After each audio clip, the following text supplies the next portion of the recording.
Ladies and gentlemen, please take your seats. The program is about to begin.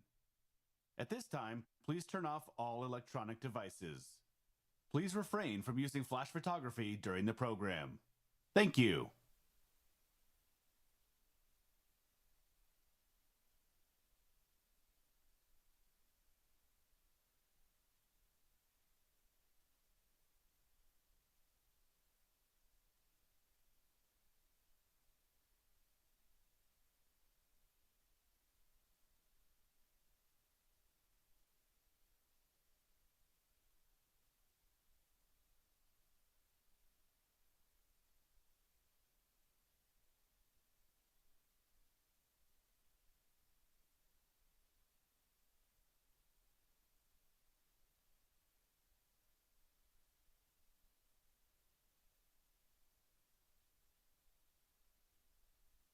Ladies and gentlemen, please take your seats. The program is about to begin. At this time, please turn off all electronic devices. Please refrain from using flash photography during the program. Thank you. Good morning, good morning. Oh, it's so nice to be back in this room and to see all your faces this morning. We are so excited to be bringing Youth Town Hall to the community, and boy, oh boy, do we have a wonderful program for you. So, good morning again. My name is Megan Gately, and I am the Director of Learning and Engagement here at the Ronald Reagan Presidential Foundation and Institute. It's my pleasure to welcome you all to the 2023 Youth Town Hall. Woohoo! All right, okay. Nice to hear you're awake and ready because we have quite a great program for you. Before we kick things off, though, we have a very special guest that knows how important this topic is and is inspired by our discussion today. We are grateful to her for her leadership and representing our district. Please help me welcome Congresswoman Julia Brownley for some brief remarks.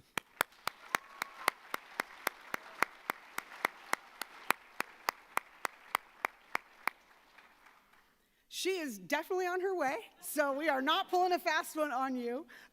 She is heading in, but we are thrilled that once we told her about the theme and just how engaged the Simi Youth Council, who are just tremendous leaders in our community. If you're not a part of it or you haven't heard of them, they do amazing work, as you're going to see today.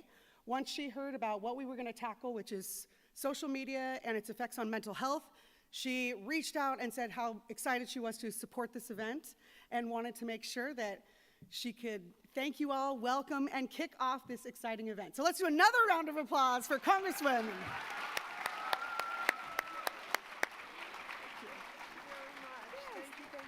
you. Well, good morning, and thank you, Megan, for a very kind introduction. It is really, really wonderful to be here, and I'd like to thank all of you for allowing me the opportunity to join you this morning for the start of what I am sure is going to be a very, very productive conversation. I'd also like to recognize the youth leaders that organized today's event. I was just out with all of you, and a very, very impressive group, and I just want to applaud you for the hard work that you've put into all of this and to make this event possible. I know putting together an event like this is not easy, and so you should all be very, very proud of your efforts. As you all know too well, social media is an incredibly powerful tool for communication. Like many technological advancements, it was created with a well-meaning purpose. Social media has helped to connect friends and family, allowed us to share photos and information about our lives quicker than ever, and during the pandemic, it allowed millions of isolated individuals to find like-minded peers to offer comfort, support, and encouragement. Many of you probably don't remember a time when social media didn't even exist. I do remember that. But it has truly, truly changed the world. And throughout my career in the state legislature and now in Congress, I have seen firsthand how social media also connects individuals with their representatives in new ways, and how social media is used to build political movements, not only in our own country, but also around the world. Social media is being harnessed by many influential voices who have brought and continue to bring about positive and long-lasting change. David Hoggs, Greta Thunberg, and Malala Yousafzai are just some of the many, many youth activists who have successfully utilized social media to garner support and bring results for their causes. One tweet may seem insignificant, but sometimes all it takes is one tweet, one post, or one story to really change the world. But that's why we must also be mindful of how we use social media. Words are powerful, and while they can revolutionize the world for the better, they can also wreak irrevocable harm on others, especially when social media is used in a hurtful way. People will often say cruel words or make angry statements on social media that are posted in the heat of a moment, and that they may never say again to someone in person. And once a post is out there, it's difficult to take back, even when the poster has second thoughts about what was sent. For these reasons, there is no doubt that the mental health impacts of social media remain an omnipresent impact on the well-being of young people across the nation. Growing up in today's socio-political atmosphere has great advantages, but it also has significant challenges. And as a result, I'm certain that the social pressures of today have greatly surpassed what they were just a few decades ago when social media did not exist. Many social media platforms use their algorithms to perpetuate unrealistic standards of beauty and living. Our idea of success and happiness is then shaped by what we see on social media. What is even more concerning is how much limited control we have on the content we consume through social media. So-called filter bubbles are a direct consequence of intensive social media algorithms. For the most part, we only see content that aligns with our own viewpoints and interests because the algorithms filters out everything else. And because of filter bubbles, we are boxed in and confined to our own perspectives. We can grow less and be less informed on what is going on in the world. And as a result, we become less accepting of others and their beliefs. And this has fueled the distrust, hostility, and chaos that we see on social media platforms today. I know that being faced with such inflammatory rhetoric so constantly can be taxing to mental health. I've seen on my own social media platforms the vitriol that some people spew. When it is even more harmful is when this rhetoric feeds into negative effects like cyberbullying, all of which have the potential to hurt our friends and our peers. This is why today's town hall and this dialogue is so, so important, and I'm really looking forward to hearing the discussions that you have today, and I know that I'll be able to learn from it. You need more opportunities like this to hear from one another about how certain issues affect us as individuals. Only then can we take care of one another and better protect ourselves from the risks of today, especially in the realm of social media. And who better to lead the discussion on this topic than all of you, the young people who have a whole life ahead of them and who will form our future.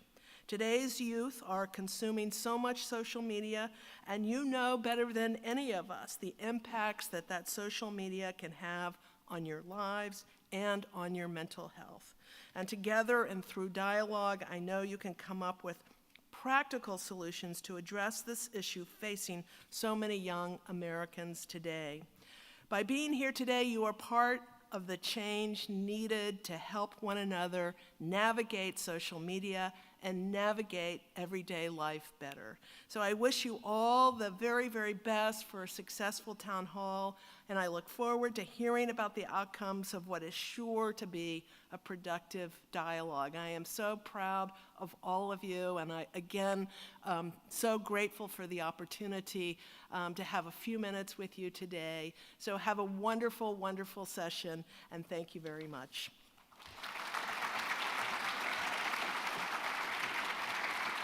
Thank you. Don't take my speech. Oh, I know, I saw that, and I'm like, oh.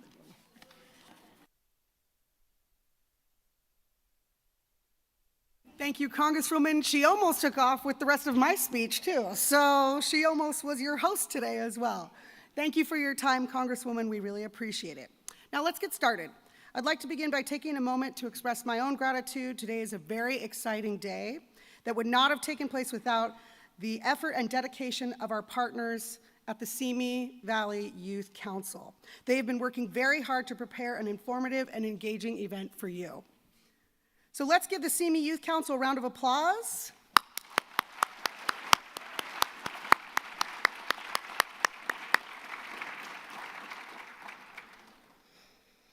I would also like to thank our Reagan education team who have been working with the Youth Council and our community partners to prepare for this day. Thank you for everything you've done, Reagan education team, to support this wonderful opportunity for us to come together. Big round of applause for them.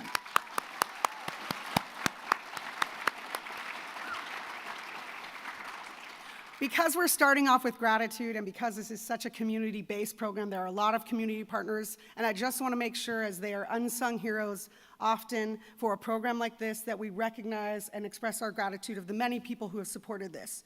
So I do want to make sure to recognize a few elected and appointed officials who are here in the audience today. From the city, Mayor Fred Thomas, Councilman members Dee Dee Kavanaugh, Elaine Litster, and Rocky Rhodes, school board trustees Sophia Bagassarian and Don Smolin, Rancho Simi Rec and Park District Directors Elaine Freeman and Brian Dennert, also shout out Royal High School, City Manager Brian Gabler, Simi Valley Unified School District Superintendent Dr. Hani Youssef, City Attorney David Caceres, and Interim Chief of Police Chief Steve Shorts. Thank you so much for being here.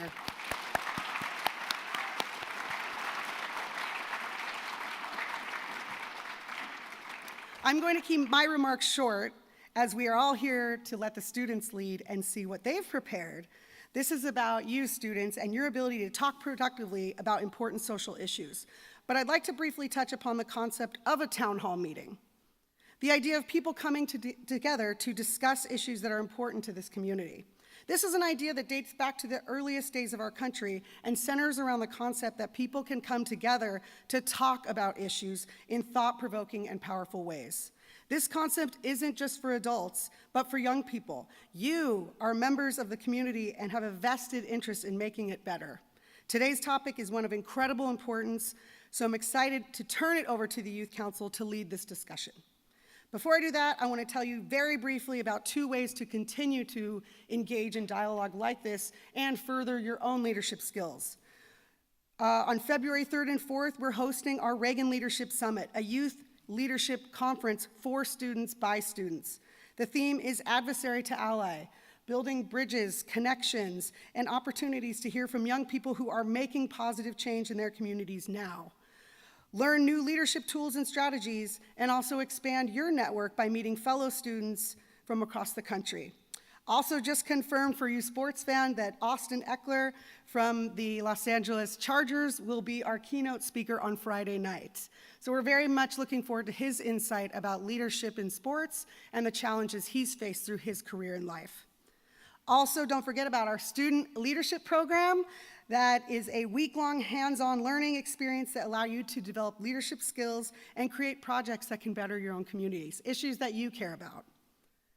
You also can form friendships and have fun here at this beautiful place. For the first time as well, we are offering this program to middle school. Any middle schoolers out there? Okay. Well, we want to make sure that if you're interested in making an impact and having important discussions, that we can support that too. So we hope you'll join us this summer, and please visit our website for more information. Okay, now to the real VIPs. Join me in welcoming to the stage our Master of Ceremonies today. He is a junior at Santa Susana High School. He's involved with mock trial, Junior State of America, National Honor Society, California Scholarship Federation, while also volunteering as a mock trial coach at Hillside Middle School. This is his 4th term on the Simi Valley Youth Council, where he currently serves as the vice chair. Please give a riveting, warm, and rowdy round of applause to Abhishek Jagannathan.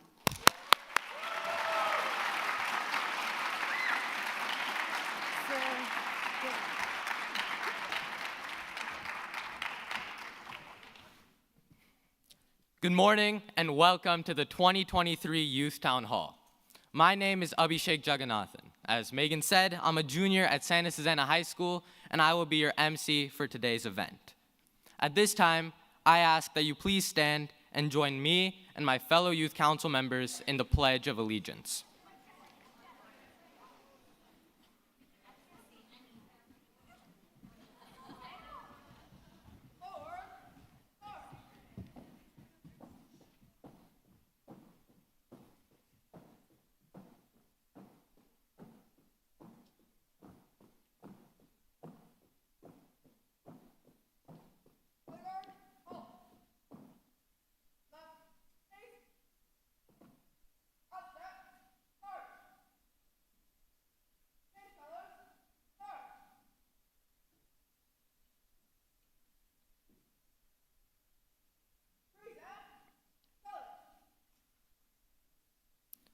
Place your right hand over your heart.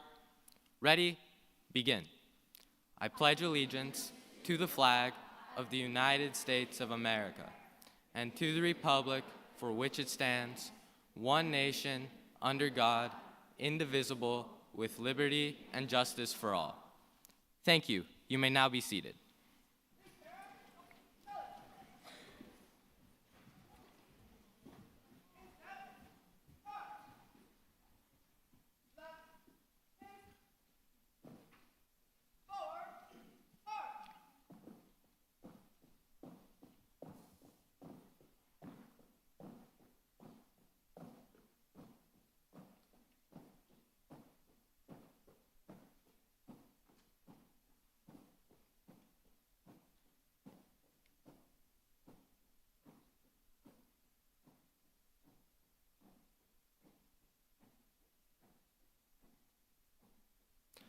Thank you all so much for being here today.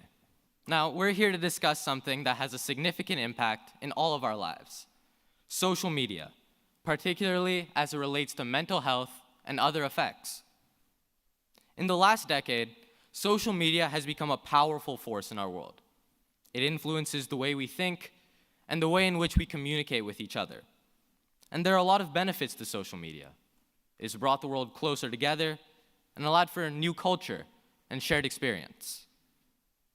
Unfortunately, social media can also be problematic because not only does it influence how we view the world, it has an effect on how we view ourselves. Social media has been shown to have a negative impact on mental health. We are constantly exposed to snapshots of others' lives, of curated, happy, filtered moments that create the sense that we are missing out. This can lead to detrimental comparisons, and social media has been linked to increased issues with body image, eating disorders, and social stress. Social media has also allowed for hate to spread in new ways. According to a 2018 study by Pew Research, nearly 60% of all American teenagers have experienced some form of bullying or harassment online. And with the anonymity of the internet, these rates are only increasing, and most people are helpless to stop it. But that's where we come in. Today, we're here not only to learn more about these issues, but also to learn about what is being done to resolve them. Today, we have the opportunity to be a part of the process, to dig deeper, and to be a force for positive change. And so I would like to thank you all for being here and for taking this step. During the town hall, there are a number of ways for you to submit questions, provide input, and even suggest potential solutions to the problems that are being discussed. You can text SVYC623 and your question to 22333, or our audience engagement team will be walking around to collect the question cards that were on your chairs. Take a moment now to look around and locate your audience engagement team members. Anytime during the event, feel free to write down your questions, hold up a card, and give it to them.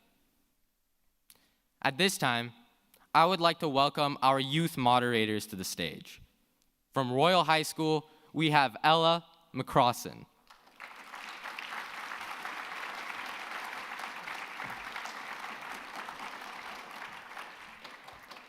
Ella is a junior who is currently serving her 4th term on the Youth Council and her 2nd term as secretary. From Simi Valley High School, we have Ashlyn Rowe.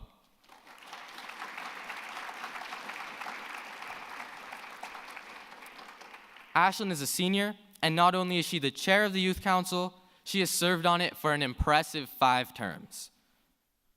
Joining us are dedicated leaders in the community who are each experts in a certain aspect of our discussion topic. They are here to show their support for us, hear our concerns, and answer our questions. Our first panelist is Supervisor Janice Parvin.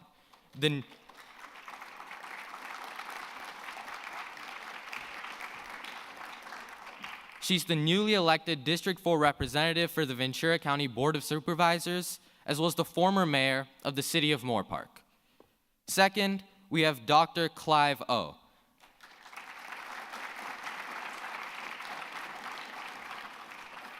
He is the Associate Professor of Public Relations at Pepperdine University with an expertise in social media and digital culture. Third, we have Serena Wen.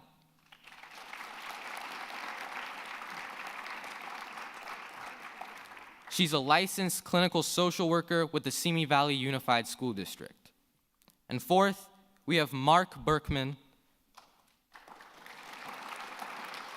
the CEO.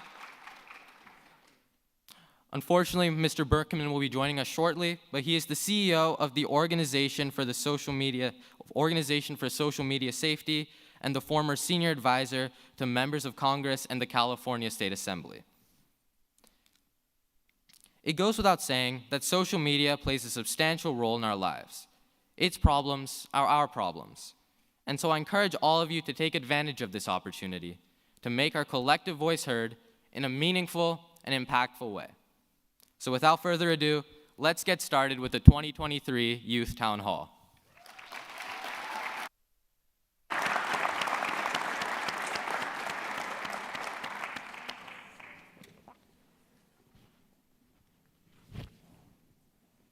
Okay, good morning, everyone. Hi.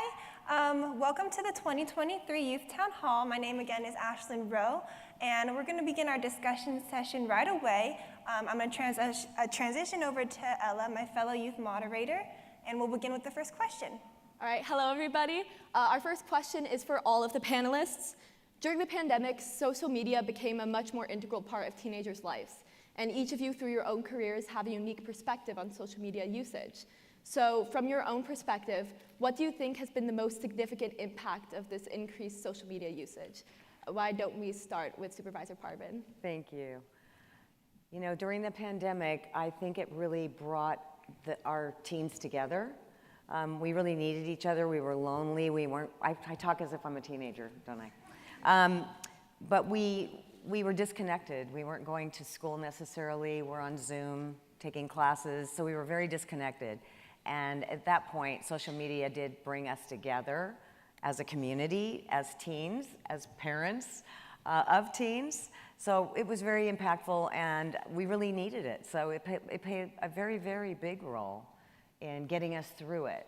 But at the same time, you had the loneliness and all of that, so it helped with loneliness and feeling as if you were the only person in the world at home working your way through COVID. And you weren't. So it really helped. Thank you. Dr. O? Before, I guess, giving my answer, I wonder if everybody here knows what the #1 most viewed YouTube video is. Does anybody know? No. No. It's the Baby Shark dance video from a nursery rhyme channel called Coco Melon. So there's a reason, and before that it was Despacito, the music video. Yeah. There's a reason why the nursery rhyme video has become the #1 most viewed video, and that was because of the pandemic. It was because parents, they couldn't take their children outside, do different activities, and see places, go places. And of course, children need something to do, and therefore, the video was on loop. You would turn it on, iPad, and the children were mesmerized. That's, I think, is telling of why we were on social media so much, even more so than usual during the pandemic. And I think the word is stimulation. We needed something to do. We needed something to stimulate our senses when there was nothing to do, no one to interact with, and we were kind of tucked away in our homes. So that's the short version of that answer, I think, but then I guess we'll get to talk about that more, but yeah. Thank you. Ms. Nguyen? Yeah, so of course there's the positive side, right? Getting the opportunities to connect with your families, not to feel that loneliness. But of course, I'm gonna bring the room down a little bit. There's also the negative impact of it on our mental well-being as well, right? Because we relied so much on social media as a way to connect with each other and even as a way to learn. And we definitely saw, I provide therapy, so I do see the negative effects of we become so comfortable, and say we, not just you all in the room, the students in the room, but also even for adults. We become so comfortable just laying back, and texting and or being on social media and communicate through different platforms that we forgot how to even socialize in person. And we also forgot how to behave appropriately in a setting as well, because that's 2 years, right? And that we experienced a quarantine. And so, even for example, let's say my child's a 2-year-old, but because of 2 years in the pandemic and not being able to go anywhere, his social abilities is now, as a newborn, because he wasn't able to make that connection and be able to learn how to read people's social cues or to see people's emotions. So just going back, we just become so anxious even to socialize, face to face, because I don't know how to interact anymore, but I know how to interact behind my screen, behind my phone. Thank you. Thank you. We're going to move on to our next question. This is directed towards Ms. Nguyen. And although social media is a form of instant communication, do you feel as though students are increasingly disconnected in their relationships and communities? Definitely. Not only are we disconnected in our relationships and our community, but we're also disconnected within our own self as well. Because if we think about it, right, we have the filters, we have the pressure, and once again, at this age, on average between the age of 12 to 18, we are learning about our own self-identity, right? We have, this is the stage of development where we're figuring out what we like, what we don't like, our hobbies and interests, but we're so used to using social media even to disguise ourselves, to hide who we really are. With the filter to look a certain way, to post certain things that we might not really like, but I'm gonna post it because this is what I think other people want me to post. If I post this, I know they would like it. I know I'll get the views and the likes. And going back to the relationships, because we're not our true self, we're not being genuine in our relationship with other people. So it became more of the quantity, right? How many followers do I have? Versus the quality in the relationships that we are making. I agree. All right, this question is for Dr. O. Oftentimes, people who post on social media exaggerate or minimize certain parts of their lives. Why do you think that people do this, and how does this behavior affect people who see the posts? Yeah, that's a great question. And I want to mention a theoretical concept, I know it sounds boring, called self-construal. So self-construal refers to how I think I am being construed by others. And the way to learn that is through social learning. So as you live your life, interact with people, and understand what certain social norms are or trends are, then you can figure out, oh, this is the right way to do this, or maybe this is the preferred way to do this, a desired way, and you form your own aspirations. on social media, all of that happens so quickly, and you feel like the first few comments that you get dictate sort of a dominant opinion about you. And therefore, people are going to look at this one photo, my Instagram album, for example, and think that I'm this kind of person. And all of those decisions are made too soon, too quick, with too much information to handle. So self-control takes a different turn. And therefore, you're going with the extreme of what you want to show about yourself. Therefore, when I'm at the beach, I take 100 selfies, filter them, do different things, pick the one that I like the most, and then post that. But the other days of the week, when I'm going to the grocery store or just hanging out with my friends, those don't make it there.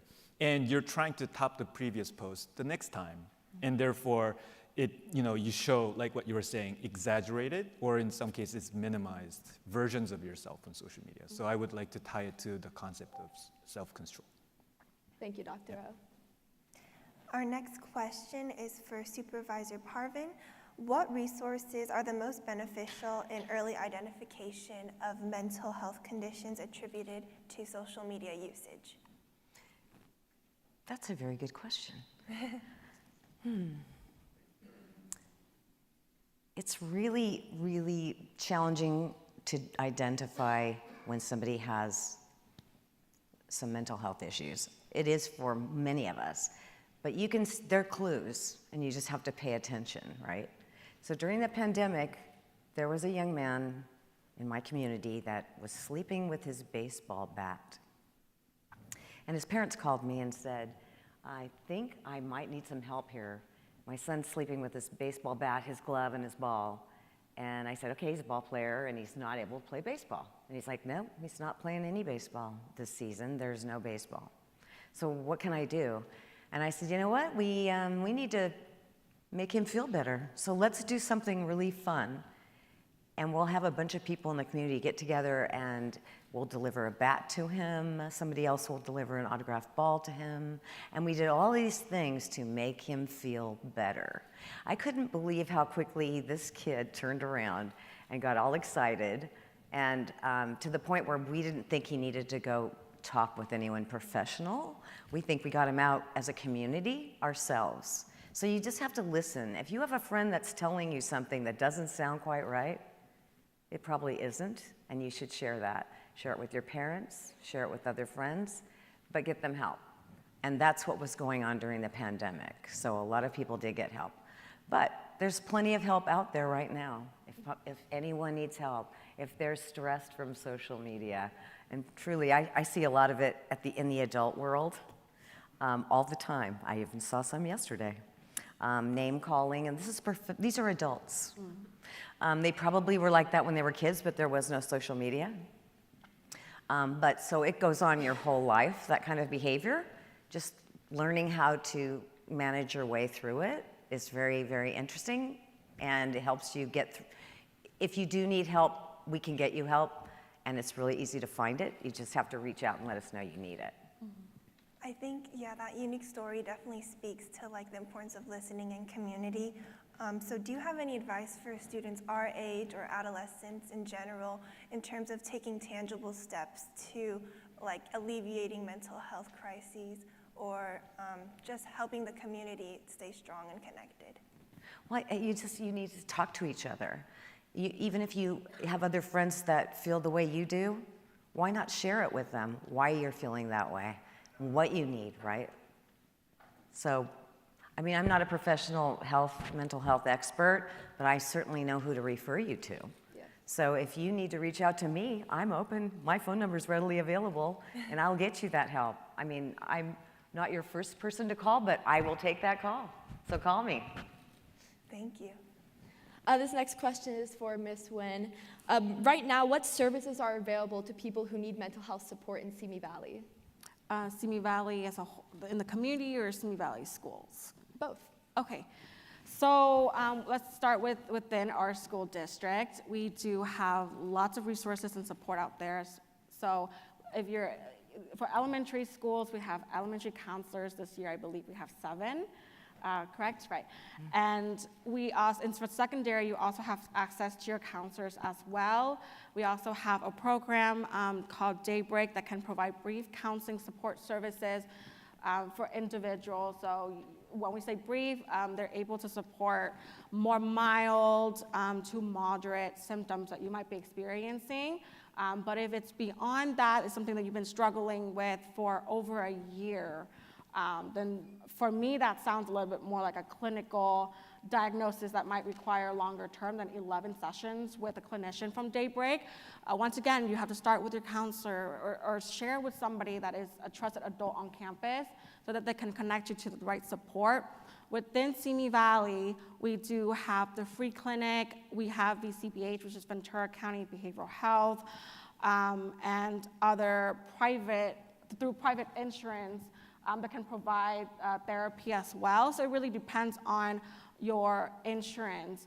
But our counselors will be able to provide that support and connect you to the right person. But we need to know, and you need to help us identify if you are struggling. And Ms. Nguyen, is there anything else that you think should be done either within the city as a whole or the schools to support students who are struggling with mental health issues? That's a good question. I think that we can always use more resources and support, right? And so mental health right now is such a big topic because we're starting to notice that there's an increase, and especially after the pandemic, that didn't help. I do feel like it goes back to like budget and finance and what is available, but I would say that we can always use more licensed clinicians to provide treatment, whether that's within or outside of the school setting. Thank you. Mm-hmm. Perfect. Our next question is directed towards Professor O. With your background as a professor at Pepperdine, and based on your research and publications such as focusing on the public and public relations, the importance of person-centered messages, in crisis communication on Twitter, how do power dynamics influence social media interactions? Power dynamics interpersonally, or power dynamics, in other social forms, like I guess, organizations or things like that? Could you please address both, like in terms of on social media platforms and then in social settings in general? Yes, and I ask this question back because I think it makes a difference. If you think of established organizations such as brands, government, or different groups, companies that you can think of, social media helped lift some of the power differences between, for example, if there was Apple or Coca-Cola or McDonald's. Wendy's would actually be the perfect example because I don't know if anyone's seen Wendy's on Twitter. Wendy's Twitter is notorious for being savage, right? And roasting people all the time. And it's almost like it's one person, a redhead, sassy girl, just whoever wants to talk to Wendy is going to feel her wrath. She's always gonna crack jokes at you.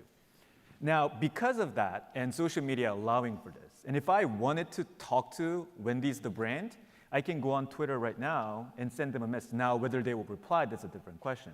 But then the power dynamic that used to exist between a multi-million, multi-billion-dollar company and an individual such as myself, that's sort of been not fully removed, but lessened. And therefore, you feel like you can talk to them like your friend, like a person. Mm-hmm. So that's one side. But interpersonally, thinking about your friends and the friend groups that you're in and how they, present themselves on social media and the kinds of communication that you have with them, I wonder if you've ever seen, especially in youth, that people might have slightly different personalities when they present themselves on social media. And that could be because of the self-construal thing that I was talking about earlier. But no matter what the reason, it's those personalities that clash and the kinds of power dynamics that sometimes are newly formed as a result of, I'm more popular, I have more followers, I post more often, or at least in my post, it looks like I'm a richer or more powerful person. And the language that you use and the demeanor that you have on social media may change how you view yourself and others, and therefore relationships with them. And that may result in things like bullying or being friends with somebody that you normally wouldn't. So all sort of ends of the spectrum. So I think you can look at it in those two ways. Thank you for your insightful advice. Yeah. This next question is for Mr. Berkman. We're happy to have you here. So the Organization for Social Media Safety protects against all social media-related dangers. For anybody here who isn't aware, what are some of the most prominent dangers of social media? Of course. So first of all, I apologize for being late. I had an event prior to this, but thank you so much for having me here, and I'm really excited by this audience here and your interest in this issue. So there are a large range of social media related dangers, some common and well known, others not so much, but causing severe harm out there. And again, our mission as the first and leading consumer protection organization focused exclusively on social media is to protect against these dangers and also preempt emerging dangers as they arise. The technology continues to change, how it's used continues to change, and we continue to see new and emerging risks. One of those, to start off this conversation, is substance abuse and drug dealing over social media. It's an issue that has really emerged over the course of the pandemic. Pre-pandemic, we were seeing about a quarter of young people seeing illicit drugs advertised for use over social media. There hasn't been good research since then, but we think that number has increased substantially based on our anecdotal observation. And so that's a big emerging concern, certainly combined with the growing issue with fentanyl in the supply chain with these drugs that are being dealt on the black market. We're seeing some really tragic outcomes on that. And so both kids and parents need to be aware of that issue. There are the range of more common, well-known dangers from social media. We were just talking a little bit about cyberbullying. I heard cyberbullying is a common issue we're seeing start very young now. In our own data, we're seeing about a third of fifth graders self-reported being cyberbullied over social media. That number grows throughout K through 12, peaking in about 10th grade. That's a significant number of students being harmed. And by the way, just so you know, that's a severe risk. Cyberbullying, being cyberbullied substantially increases the risk of suicidality and some other, it doubles and triples depending on the survey. So very severe risk that can no longer, should no longer be dismissed. Mental health impacts, the research remains, is evolving on that particular issue, but there's certainly a number of studies out there that show a correlation between excessive, what we would call excessive social media use, and depression and self-harm, eating disorders, anxiety. There's a long list of mental health implications. One study found that 5 or more hours of daily social media use is associated with a 70% increased likelihood of depression and self-harm. And so these are really concerning studies out there.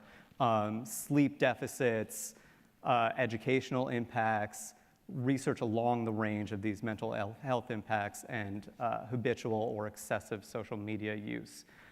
Human trafficking, sexual predation, sexual exploitation, hate speech, fraud. There's really a long, and I don't have time to go into everything in detail, of course, but there's a long list of dangers out there that are impacting a substantial number of youth.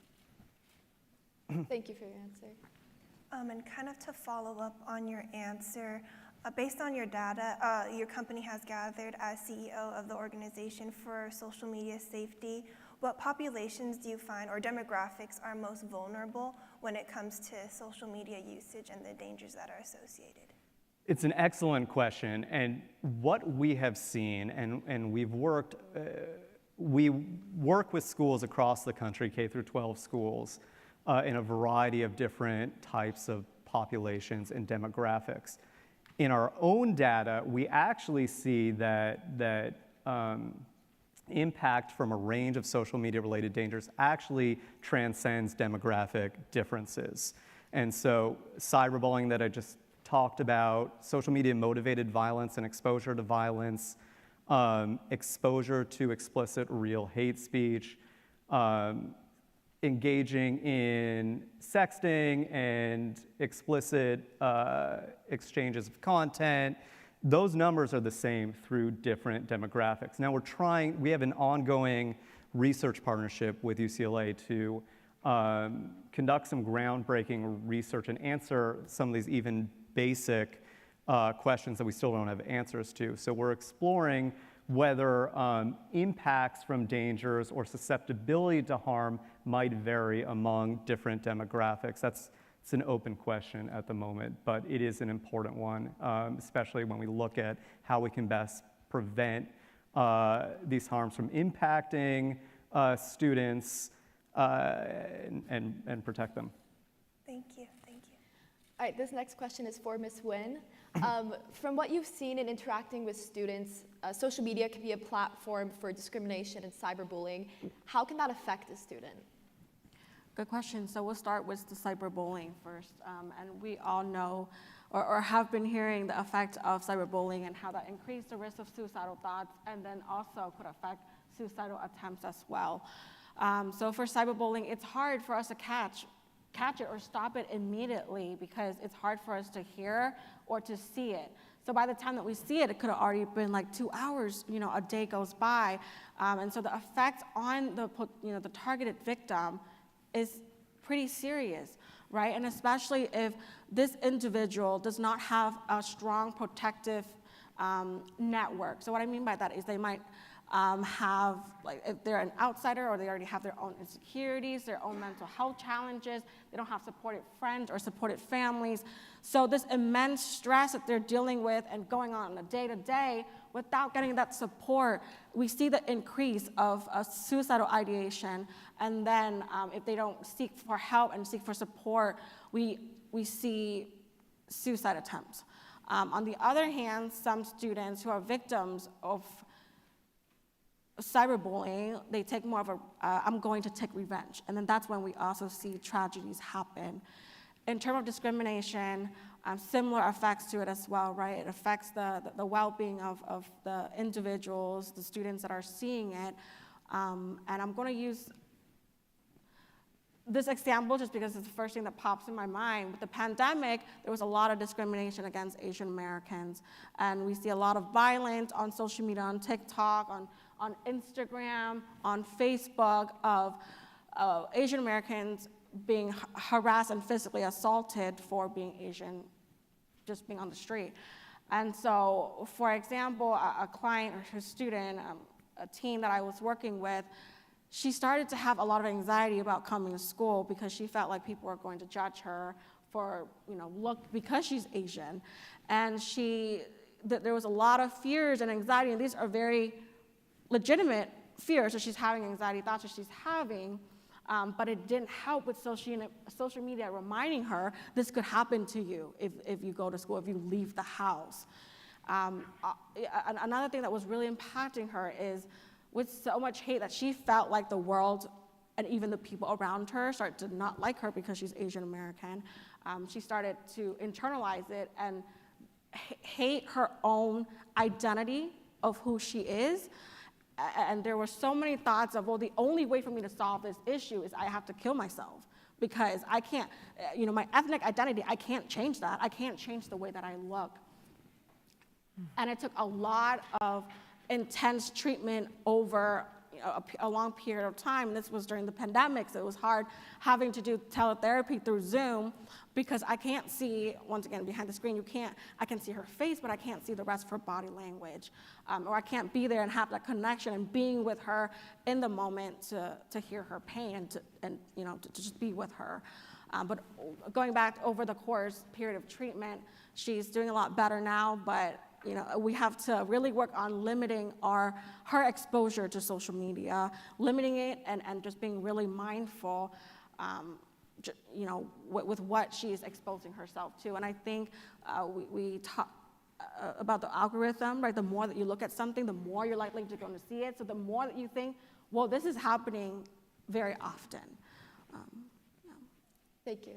Thank you. I think your lens is really powerful, especially for us, because as our licensed or clinical social worker for the Simi Valley School District, you provide very insightful information. And I know Simi Valley, especially amongst the youth in Ventura County, were statistically significant in terms of our suicide rate amongst the youth. So I was wondering, what are some initiatives students can start up or participate in to explore and advocate for mental health awareness, specifically when it comes to social media use? I love this question because I'm all about youth empowerment, right? Leaders, and I was talking to the youth council, like, wow, like when I was your age, this was definitely not something that I could even do, right? Like it's amazing, and so we have to take it step by step, right? In order to advocate for anything, to make change, you have to step back and come together and see what is the current needs right now, what are the impacts, and really sit down and gather data. Like, what are the impacts, and then we come together to think of a solution, network with professionals that could be able to give you some guidance and support. Think of some solutions. Look up, this is where social media is a great tool, right? Look up some evidence-based programs that have already been existed, have been researched, that we know could be beneficial to our students. And we are very thankful, to have such a supportive board members and also Superintendent and Dr. Youssef. Not only do they want our students to graduate and be the best potential of yourselves as possible, but to also be leaders. And they want to hear from you, and all of you, they want to hear from you. They want to know what your needs are, how to make schools a better place for you so that you want to be there. Thank you, Ms. Nguyen. This next question is for Supervisor Parvin. You were the former mayor of Moore Park. From that role, what do you think the importance of city government is in supporting the mental health of its constituents? We just provide the information to our residents. We don't typically, as a city, handle healthcare per se issues. So we would send the information out. I know one of the first things we did during the pandemic was place information on how to get health services at the county.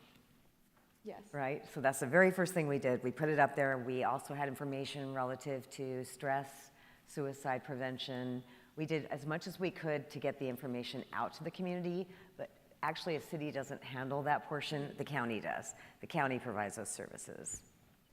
Thank you. And on a similar topic, Mr. Berkman, you alongside the Organization for Social Media Safety are advocates for legislation relating to social media safety. What do you think is the importance of legislation in minimizing the dangers of social media? I think legislation is substantial, a substantial part of the puzzle. And just as taking a step back in an overview of how we view this as a consumer protection organization, there are three parts here to maximizing safety on social media. First is education, which I've talked about. So in our own families, with our own use, are we aware of all the dangers, and are we aware of how to either avoid those dangers or most safely respond to them? And then the advocacy piece. So that's really about making sure that the platforms are held accountable to at least a minimum reasonable safety standard. Part of our advocacy work right now is our third division as well in our organization, that's technology. So software and apps that provide real-time protection against any and all social media safety-related dangers. We're currently advocating in Congress, Sacramento, local level, across the country on a variety of initiatives. One of those pieces deals with third-party safety software, so software that can help protect youth when they're using social media, help their parents provide reasonable guidance.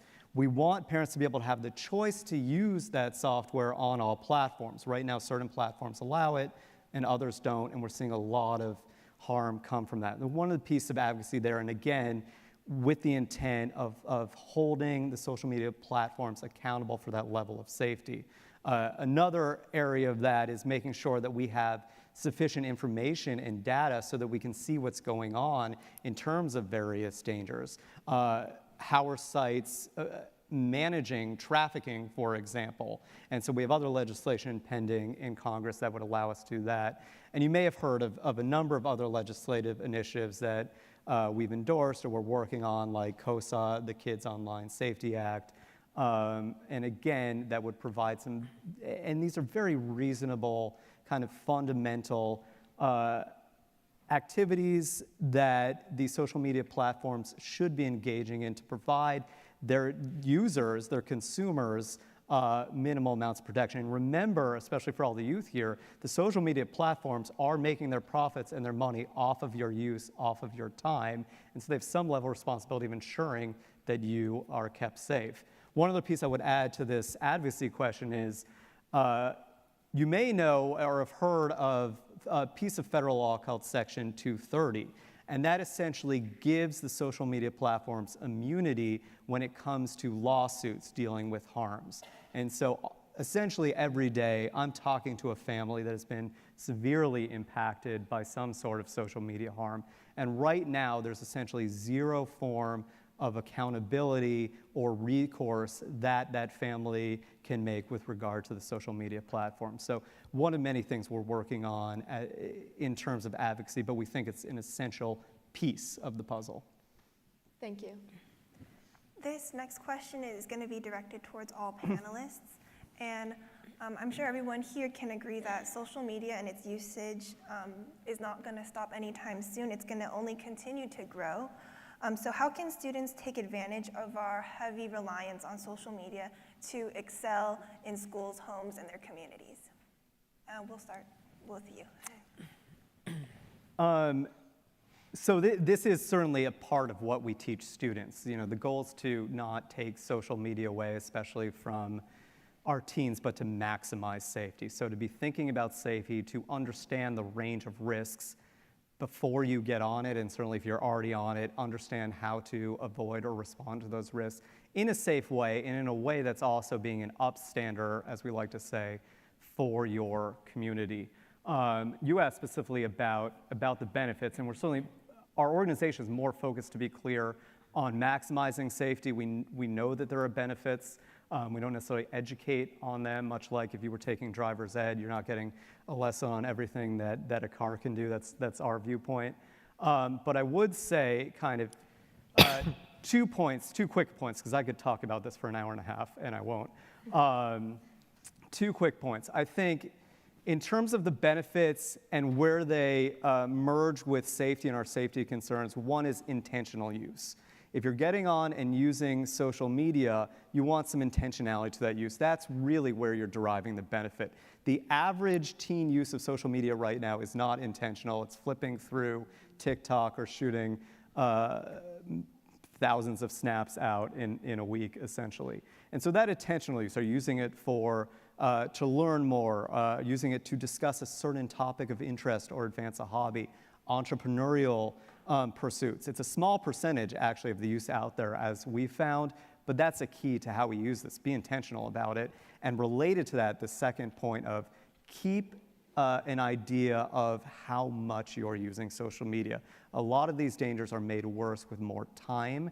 And so, and we teach on that, and I don't have time to get into kind of those techniques, but making sure that you're using social media for a healthy amount of time and at healthy times of the day, not late into the night.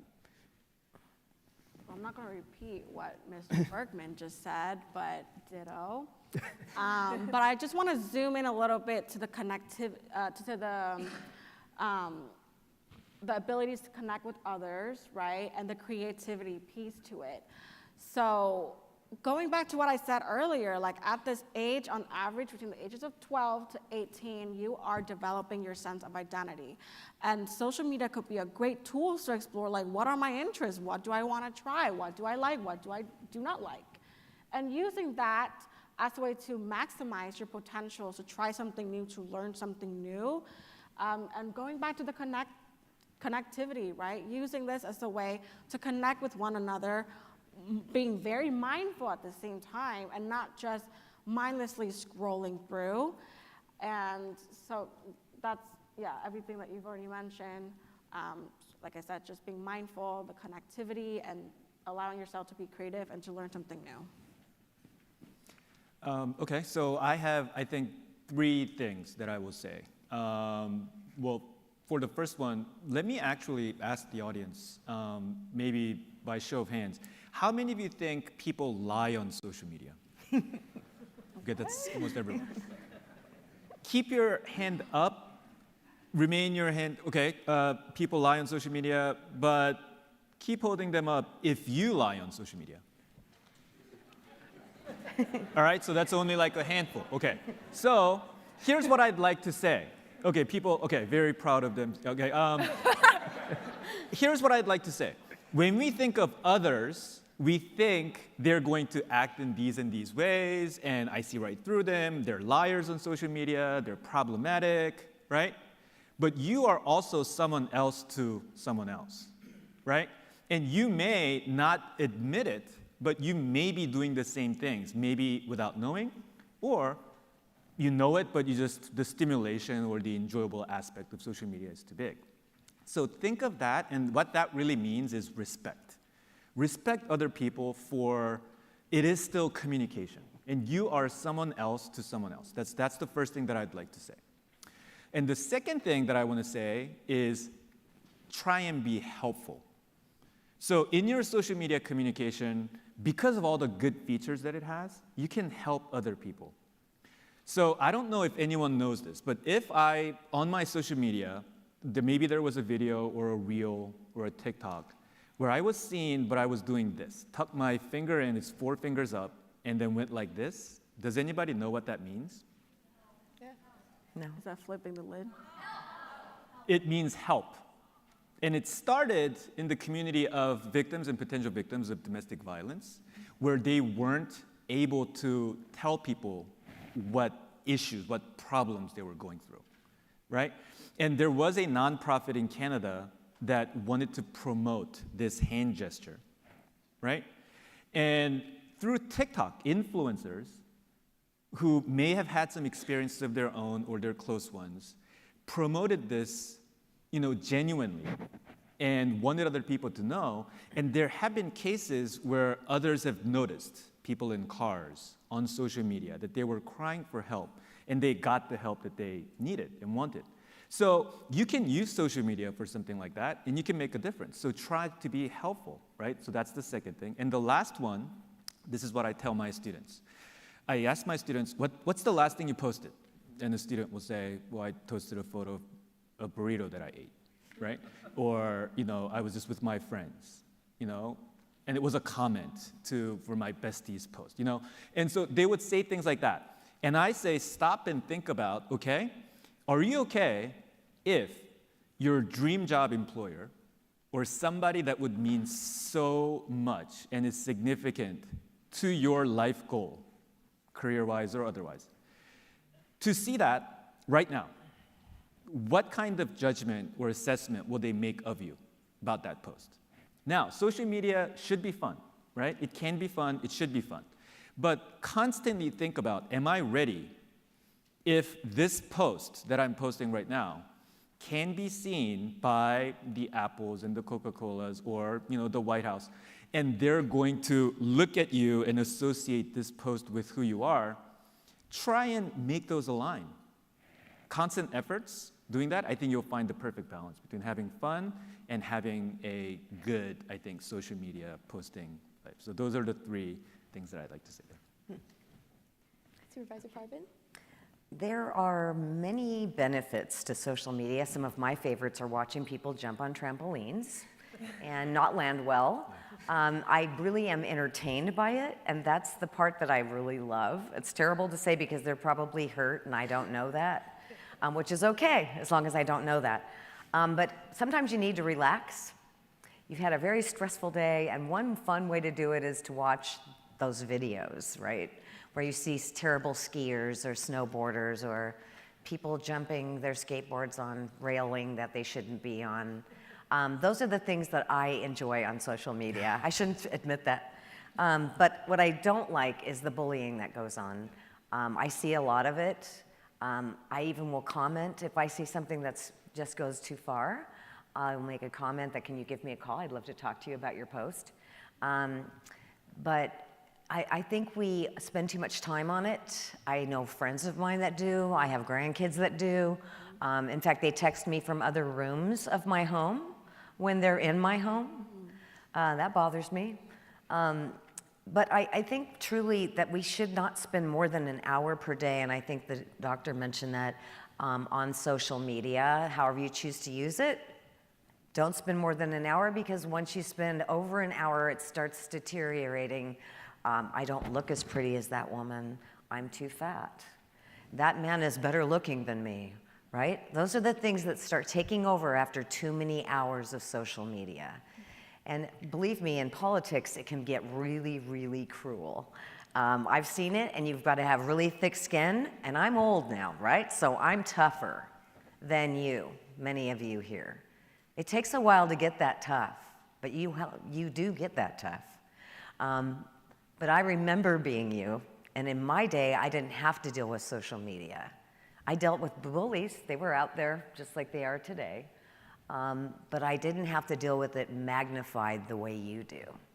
And that's why I want you to know that if you ever want to talk to me, I'm around. I'm not a psychologist, psychiatrist, teacher, but I want to hear you out and I want to help you, so I'm here for you.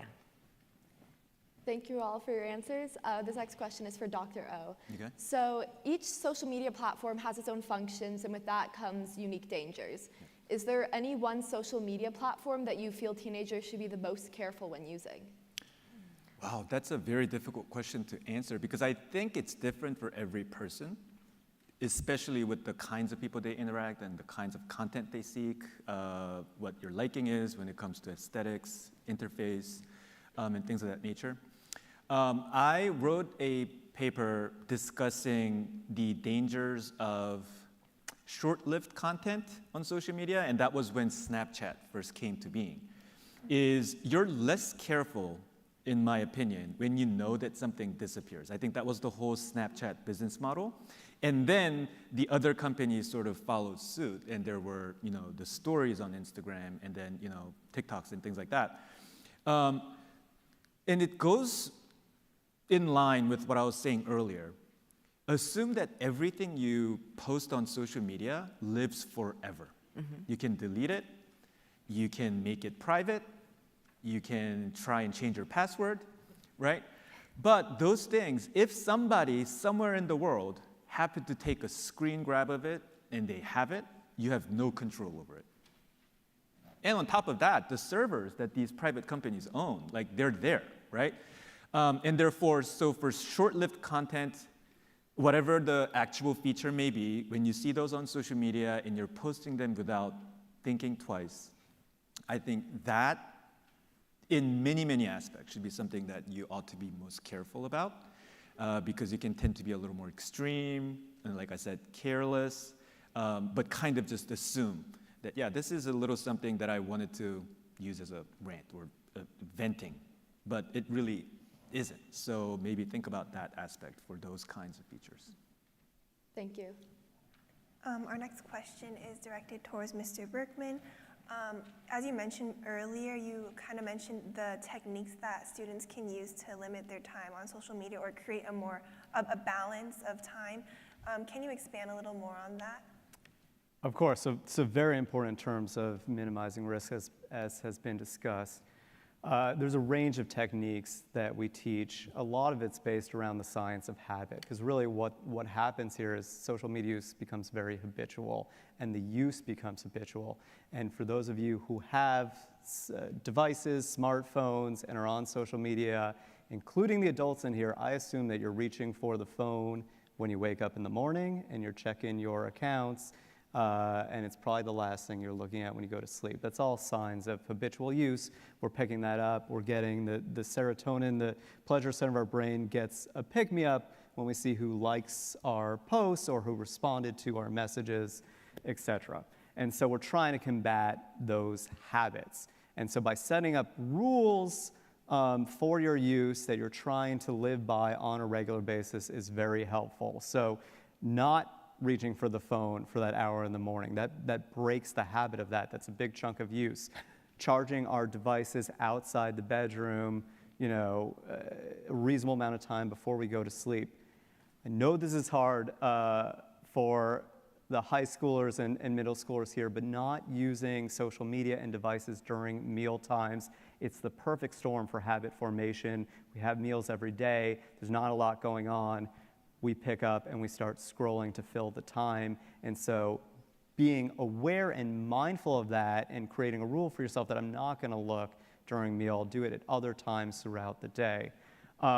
We also are a big believer in ongoing regular feedback and setting up a feedback mechanism. And so what we teach something called the Phone Time Challenge, which can be run or done with your family. It's one of those good challenges where you can look at, whether you have Apple or Android, they both have programs where you can look at how much you use social media or your device for the day.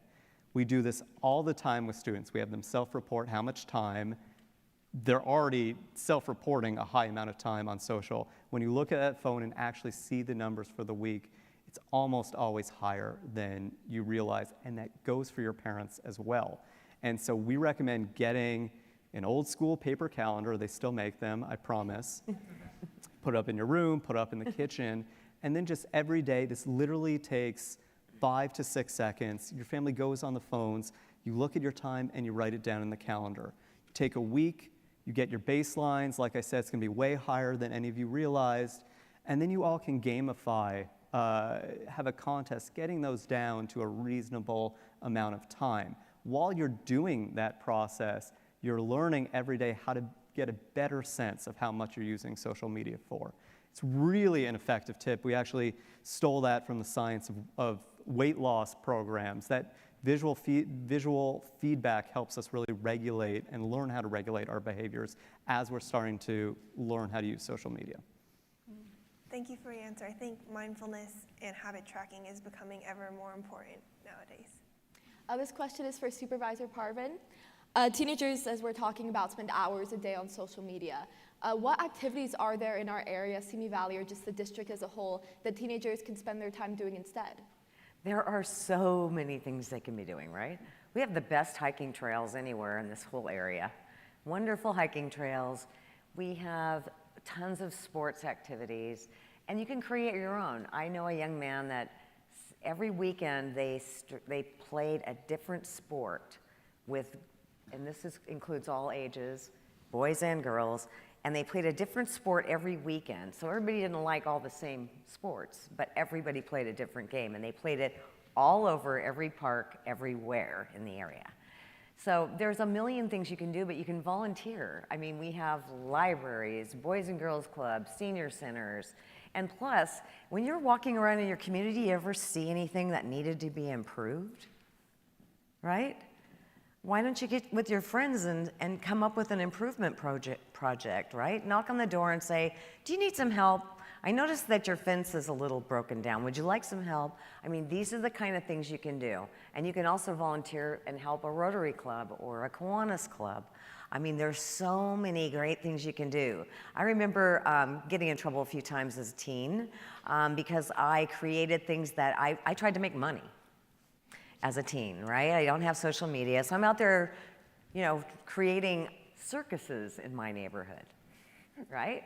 So, I mean, you just gotta be creative, get out there. Of course, you get in trouble, but it doesn't hurt. You learn something, and then you make your community a lot better. So I really believe in getting involved, and you don't have to, you just gotta do something yourself. You'll see it. Tell your friends, hey, let's do this. You can do your own project. I love it. There's a bunch of kids that I know that are doing their own projects all over our community. A lot of them are helping seniors, which I appreciate, right? Because we're in fire zones. And if you look, there's a way to make your house a little more protected from a fire, like removal of certain bushes and shrubs. Maybe they could trim some bushes away from a house. I mean, there's so many things they can do to help. So I hope you get out there and volunteer. And if you need some ideas for volunteering, again, just give me a call. I know a lot of people that need help, so keep in touch. Thank you. Our next question is directed towards Dr. O. And you mentioned identity, and I know that's like a vast, like a wide term, and it encompasses a lot of things. Like it could be your culture or your hobbies or personality, etc.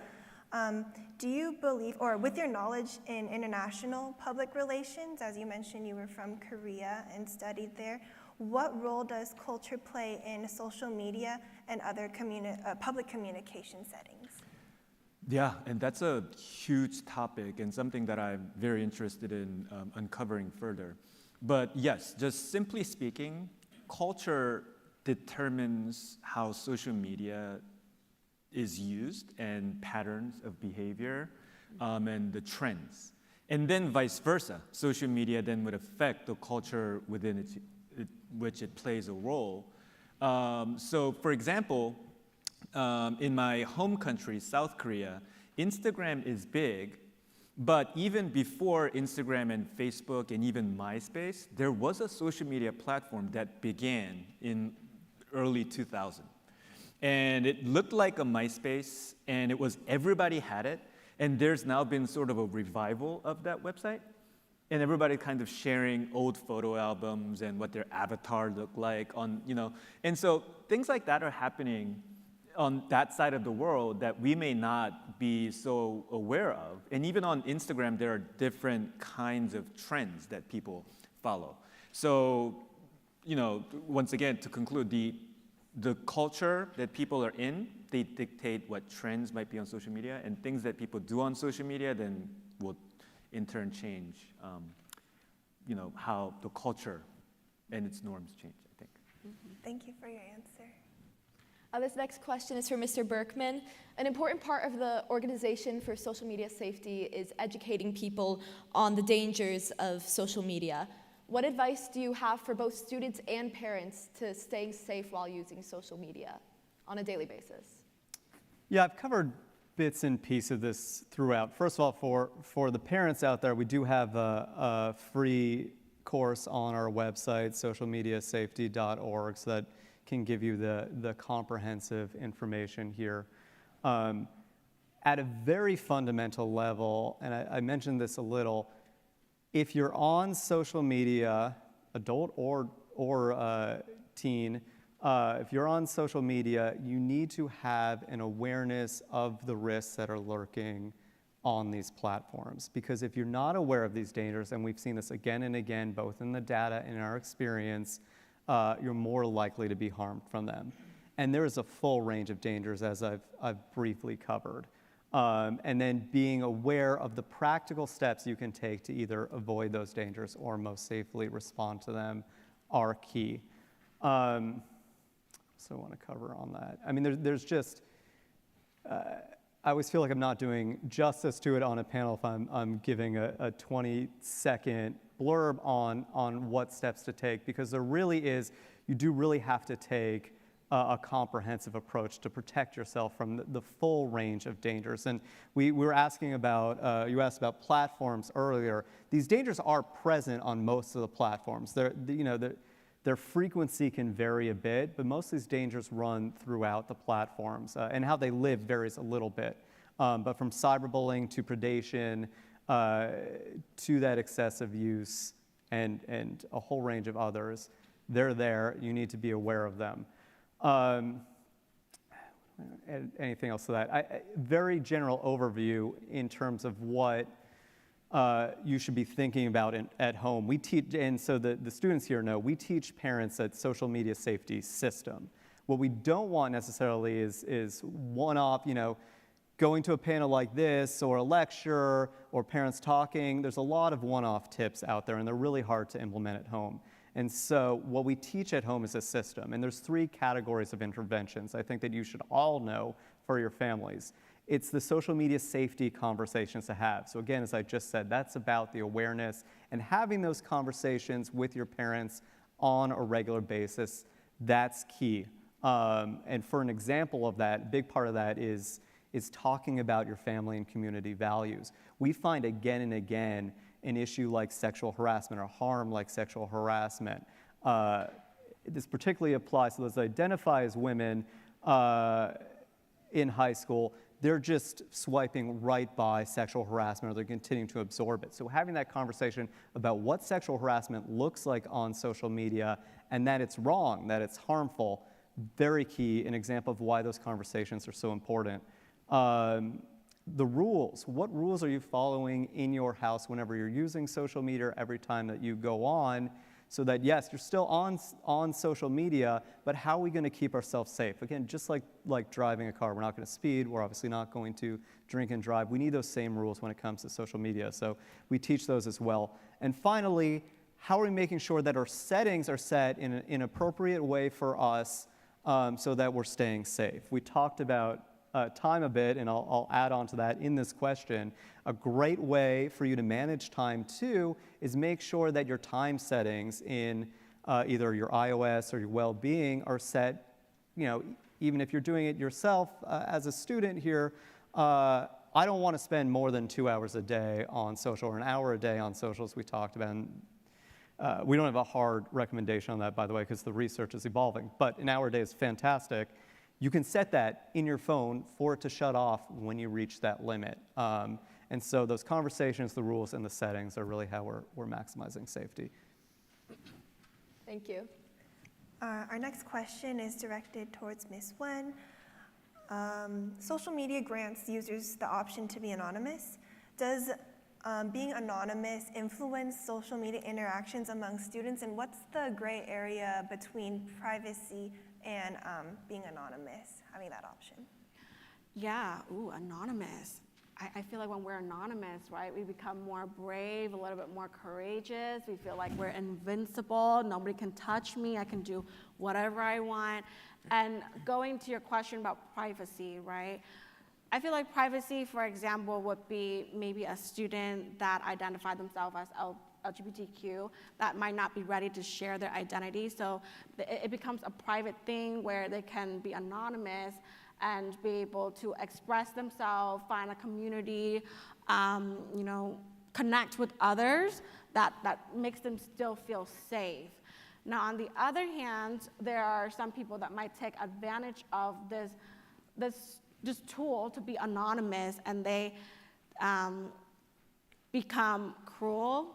That's where the cyberbullying comes in, and they might harass or threaten or just be very hurtful. And once again, behind the screen, we don't think about how the other person's going to react to the comment that we're making.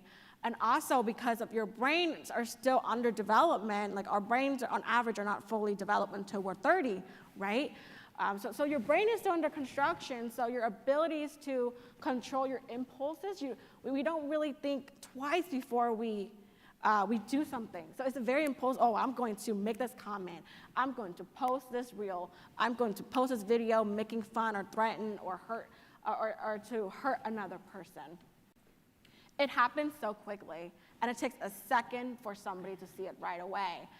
And so when it comes to cyberbullying or discrimination, while you're anonymous, just know that you're not really anonymous, maybe to certain people, but we know that there are ways for us to figure out who you are. And especially when it comes to threatening, hurting, to hurt another person, we work very closely with our resource officers, we work closely with Simi Valley Police Department, and we take these things very seriously, and there are long-term consequences that you might not think about when you do these behaviors online as anonymous. We'll find out, and there will be, depends on the case, but there could be disciplinary actions, right, whether that's expulsion or suspensions. Well, we don't take these things lightly. We do not tolerate hate. We do not tolerate discrimination or cyberbullying. Thank you. Oh, yeah, go ahead. Break format and add something, and I agree with all that, absolutely. I just want to add this because it's really top of mind for me, this particular issue. Even yesterday I was speaking to a mother who lost her son because of cyberbullying over an anonymous app. Mm-hmm. A lot of the worst case scenarios that we see come from these anonymous apps. We really don't like them. We really urge you to think hard about using them, and certainly if you use them, how you're using them. And it's the last 3 weeks, it's been a number of families, particularly on this issue. So it's really top of mind and I absolutely agree that it can have benefits. You can get those benefits, by the way, from certain organized websites where you know the organization's name and they run content moderated chats, or you can reach out to a professional. I think there are better ways to get it than going on to some of the third-party apps that will connect with platforms like Snapchat and others. Those are we just see the worst outcomes from those. Can I add something to that, just because you brought this up to mind? Yesterday, I did a presentation on bullying to parents, and of course, we also talked about cyberbullying as well. And I had to stop my presentation because parents had so much to share. My children are being exposed to X, Y, and Z online on social media, and I can't stop it. And the stories were just so similar, and it hurt because I wasn't able to provide support to everybody at that moment. And a mom shared with me that her child was, thankfully and luckily, was able to escape that, but both of his friends ended up, died by suicide because of cyberbullying. So just really on this topic of please be mindful. I know you don't think about how that comment, that statement, that picture, that video could affect another person on the other screen, but it will. And cyberbullying doesn't only affect the victims, it could also affect you as well in the long term. There's legal consequences, within the school and outside of the school as well. But also, what if something happens to that person because of what you did? You don't want to live with that. And so please be kind and be respectful and be kind. Thank you for sharing. I think that really speaks to being intentional with a tool as powerful as social media. All right, this question is for all the panelists. If there was one point that you would want students to take away from this discussion, what would it be? We'll start with Supervisor Parvin. Limit your social media usage. Try to keep it on, I prefer the hour based on all the information I've read. I know that's really difficult, but you can do it if you practice. I know I have practiced and I've got it down. It actually is, you're gonna have a much better life with limiting it to 1 hour. And remember, I don't consider the internet itself part of that, right? I love to research things. In fact, I research this topic because I'm not an expert in this area. I'm only the person that reacts from the public on their issues with it. So I say, try not to spend more than an hour on it and do research on the internet instead. It's really fun. I enjoy that, and that's what we should be doing more of. Thank you. Dr. O? One thing that I wish for the audience to take away? Yes. That the #1 YouTube video is Baby Shark Tank. I think I want to go back to the point of your social media is a representation of you, which can be the most beautiful thing, the most fun thing, but at the same time, the whole world is watching, can and is watching, and therefore think about how you want to plan, balance, and be intentional in how you would like to present yourself, the different things that you do on the different platforms. Once again, the question is, if someone very special to you or someone that has to do with your future dreams and endeavors are going to see this, what will they think of you? That's one way to constantly ask yourself these questions of, my representation. So make the most of it, but still, have fun. Thank you. Ms. Nguyen? Can I break the rules and do 2 takeaways? Sure. Okay, so my first takeaway is, if you think about it, right, like, how often do we just scroll, you're doing your homework or you're studying for exam and you're like, oh, that was 30 minutes, I did so good, I'm gonna reward myself to, just a minute of social media. And it goes from 1 minute to 2 minutes to 30 minutes to 2 hours. You're like, ooh, where did the time go? That dopamine, that reward, feeling chemicals that you're getting from social media makes you want to do more. And you need, what I want to challenge you, first challenge is, if you're going to say 1 minute, set the timer on your phone really quick. Hey Siri, set a timer for 1 minute. Once that timer goes off, get back to what you're doing. If it gets too tempted, put it somewhere far. My second challenge is just because our brains, there's so many functions of our brains, but there's the subconscious part and the conscious part and the subconscious part. The conscious part, you're aware of what you're doing. Subconscious part, you're not aware of what's going on. And most of the time, I hear, I don't know why I'm feeling so anxious today. I don't know why I'm feeling so sad today. I don't want to do anything. I just don't know. I don't know. Well, what if it happens to be your phone because you're scrolling a little too much? What if it's something that you saw? So my challenge for you, not just for the students, but everybody in the room, every day for a whole week, what I want you to do is check in with yourself before and after you scroll through your phone. On a scale of 0 to 10. 0 being I just don't feel like it today, I'm not doing so good, I have no motivation, I don't want to do anything. A 10 would be, today's going to be a good day, I'm feeling good, I'm ready to go, I'm going to, do amazing things today. Rate yourself before you go scrolling.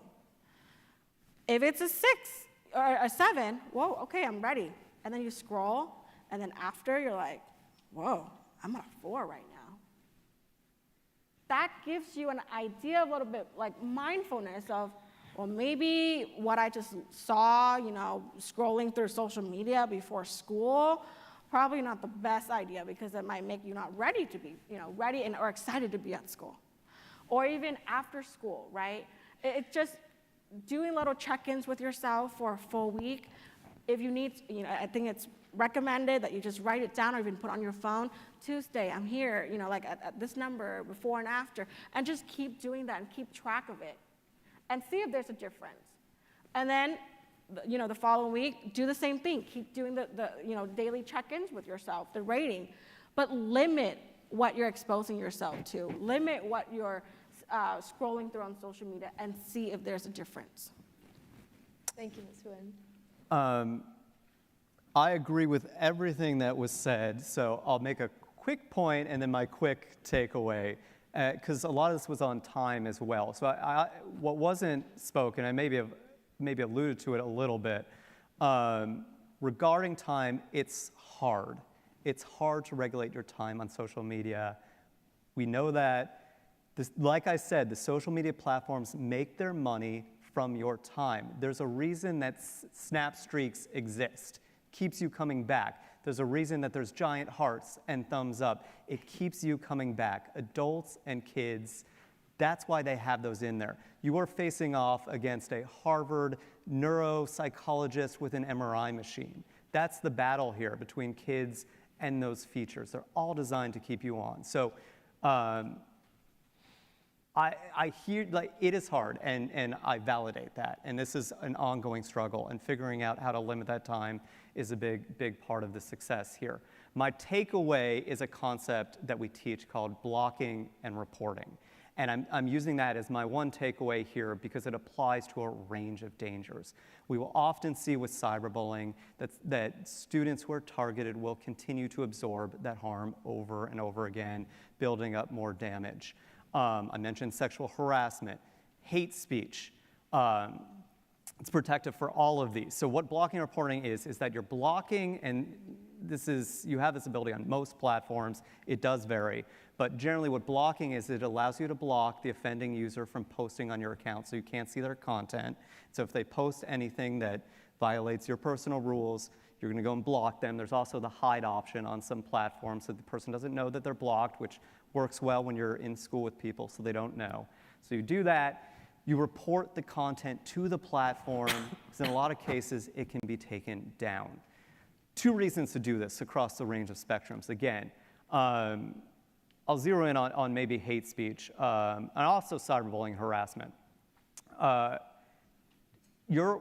doing this, one, you're helping take the content down for all your peers as well, and you're stopping it from continuing to harm you. Really important. We want to be an upstander again. So we're not scrolling by racist speech that we might see on a platform and leaving it up for everyone else. We're taking that step to take it down. Second, by doing this every time we see dangerous content, we are strengthening our mental defenses against the content. The big problem that we see middle school through high school, and including adults as well, is that this dangerous content is becoming normalized. About 80% of fifth graders are seeing explicit hate speech on a regular basis on social media. Multiply the hours they're on throughout middle school and high school, it is becoming normal. The cyberbullying is becoming normal. So a lot of students are engaging in cyberbullying because they've seen it so much. They think they're making a joke and it has a very serious consequence. And so by doing the physical action of saying, no, I don't agree with this, I'm actually repelling it, I'm blocking and reporting it, it has a really protective benefit there that we believe. So block and report. All right. Thank you all for your answers, for all of your answers. At this time, we're going to be moving to our social media table and to our audience for some questions. Just a reminder, all of you had those cards at the beginning. You can write your questions on them. If you have that and you would like one of our audience engagement members to see that, please raise your card up and they will come collect it from you. Also, there is a phone number you can text that should be coming on the screen in just a second. You can text that phone number as well with your question and our social media table will receive it. All right, I think we're going to go to our social media table for the first question. We got to get mic 1 on real quick. Can we have mic 1 on? Ian. It's hot. Okay. Well, first of all, thank you, Ella. Thank you, Ashlyn, and to all of our panelists who have come here today and taking time out of your busy schedules and making room for all 500 of us to be a part of your life today. Before we get started, we'd also like to let the audience know that the text line is still working and it will be in a bit of a queuing system. So it might take a little bit for it to get through, but we promise we'll get through. So my name is Ian Nelson. I'm a junior at Grace Brethren. And to my left is Jasleen, a freshman from Royal. And to my other left, right over here, is Nandiha from Simi High, also a freshman. We will be asking you questions coming straight from the audience that have been texted in, and we still have that channel open. So if our first question is one that reoccurred actually quite frequently from over 4 to 5 people in this audience, it has to do on any one panelist can answer this. What are your opinions on restricting social media below a certain age? Should we make it illegal under 18, or should there be more rules for specific social media sites? All right, let's start with Mr. Berkman. Oh, pressure. Look, I know I'm speaking to a crowd of youth. First of all, thank you all for coming. I'm guessing most of you came voluntarily, but even if you didn't, I see a lot of attentiveness here, and I appreciate that, because this is a group effort to keep everyone safe. In terms of age restrictions, we don't have a hard age recommendation because there's insufficient empirical data, and we like to stay evidence-based. I will say, though, that we're very well aware that social media use is common in elementary school. The platforms themselves will all say that social media is too dangerous for 13 and under. And so we are concerned about that level of use there. Now, we talked about anonymous apps. There are categories of apps we believe are particularly dangerous, and again, that's based on experience, not research. We need more research. It's something we're working on. Anonymous apps, there are plenty of high schoolers using dating websites, which are social media. That is dangerous. We see terrible outcomes from that. Please don't use dating sites till at least you're 18, at the very least, and then cautiously. There was a question, too, about types, which app do you consider most dangerous? We would agree. I know you mentioned Snapchat, Doctor. In our experience, Snapchat is one of the more dangerous. We would like to see that being pushed to a later age. This is something to discuss with your family on an informed basis once you understand the full spectrum of those risks. And again, going back to that, that's key when you make these decisions. I can't necessarily say that there's a certain age that you should be allowed to use social media.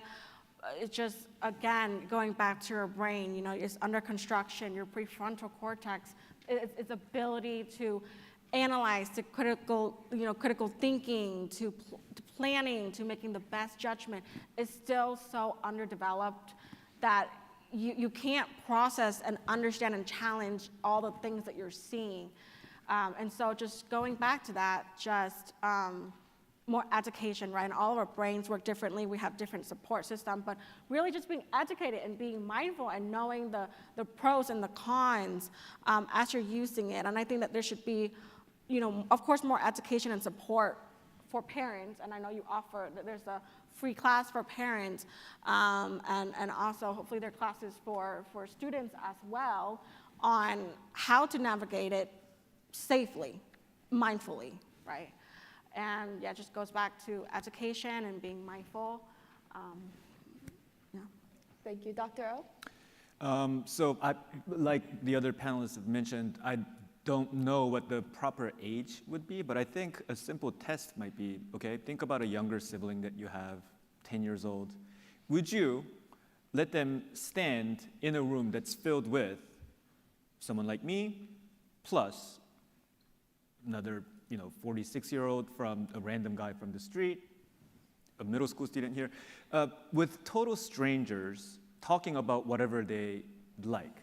So I think thinking about that, there should be more effort from close ones and us helping each other of, do we think we're ready? What's going on social media platforms?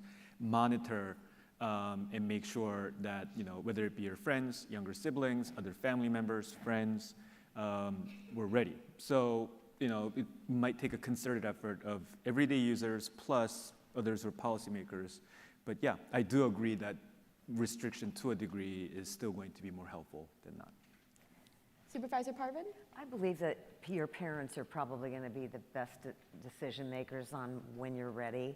Some of us mature faster than others and can handle things a little sooner than others. So I think parents can make a good decision on whether or not you're ready or not.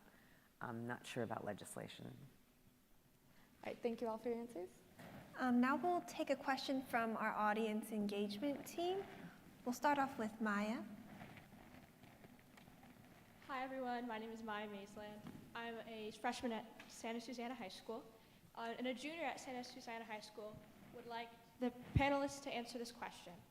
What are your thoughts on addressing social media use and self-control integrated as a part of the education system? We'll start off with Mr. Bergman. Love it. I mean, it's a core of our programming. Our goal is to be in every school across the U.S. We do believe that social media safety curriculum needs to continuously be updated based on changing landscape, best practices, and the clear evidence. There are curriculums out there that call themselves various things that don't necessarily, in our opinion, use best practices and are not evidence-based. But there are millions of children across the globe being harmed by social media. It's a clear and ongoing present threat. It's not a theoretical one, and it's not a rare one. And so there's an urgency to teach children how to help keep themselves safe on social media. So absolutely. Ms. Nguyen. So I think education is important, and so that's why schools is important, right? And so in order for us to do better, we need to know more, and we need to go back to education. So it sounds like programs that have been researched, and if we're able to have knowledge on that, have access to it, that's going to make us to do better when it comes to social media. Thank you. Dr. O?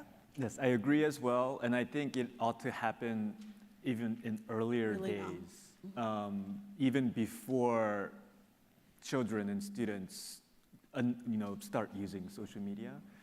So all the great things that were said in today's panel, or different things that we know from research, if there's a way to translate that, and for the 8-year-olds, the 10-year-olds to understand, I think it would be a great thing. Yes. And Supervisor Carson? I would agree with all of you. One thing that I noted, and I really do think it should be taught in school. I think it's better if it's taught that way. In fact, I think it's a good way to learn it. But I read that 70% of teens are hiding their social media, what they're doing on social media, from their parents, their family members. That's concerning. So maybe if we had some sort of education in the school system, that could help improve that, where parents and teens share what they're doing if it's part of the curriculum. Can I contrast that, Supervisor, with the stat that 92% of parents think they're fully aware of their child's social media? I love statistics. So. All right, we're going to take another question from the audience. We'll go to our audience engagement team member, Jacob. This question is from a student from Sinaloa Middle School. To anyone, I am part of the LGBTQ+ community, and I did a poll at my school to find out how many students have depression, anxiety, and ADHD. I asked 100 kids, and 75% said yes. 60% do not want to live anymore, and 20% were part of the LGBTQ+ community. Among them is my BFF, and I do not know why. How can we help our friends and classmates struggling with suicidal thoughts? And if so, is there any way that we can use social media to do so? We can start with you. I want to defer a lot to the mental health expert on that, but those are horrifying statistics. The statistics we're seeing across the country are incredibly concerning. Those are very concerning. Yeah, I mean, I think that there needs to be immediate intervention in that school, which obviously can't speak to what's happening on the ground, but those are incredibly concerning statistics that we need to take very seriously. I would note, based on the research that we have to date, and again, this needs to continue to evolve. It's part of what we're working on. It's actually what we're working on this semester in an ongoing research partnership we have with UCLA. The intersection of how social media is contributing to some of these issues, but particularly with regard to hate-based harassment and cyberbullying. LGBT youth are, we believe, at higher risk of this.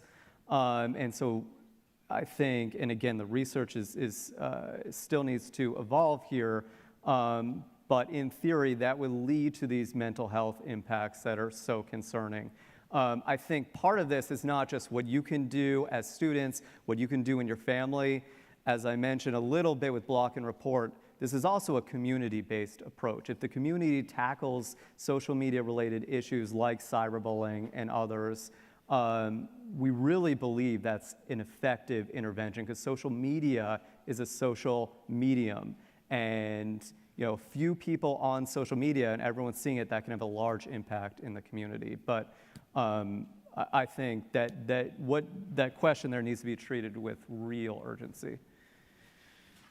I feel like this question is like an onion. There's so many different layers to it. So I'm just trying to think about how to best answer this onion of a question, right? So prior to coming here, I worked as a psychiatric social worker, and I was a 24/7 clinician. So my very intensive need clients with suicidal ideation would have access to me all the time. And I can tell you that no matter how many times that I've done it, each time that I get the call to hear that I'm having suicidal thoughts right now, it's always so hard for me. Even as a professional who has done it so many times, each time is hard.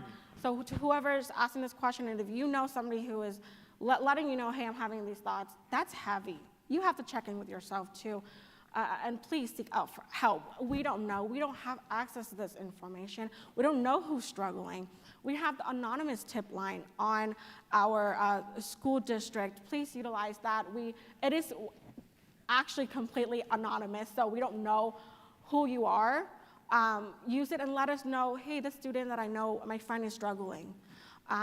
If you know that this can wait, right? If it's an urgent, please call 911. If you're on the phone and your friend's texting, I'm going to do it right now, please call 911. Don't wait. Don't feel like I'm going to be the tattletale. I'm going to wait until tomorrow. This is just a bluff, No, this is a cry for help.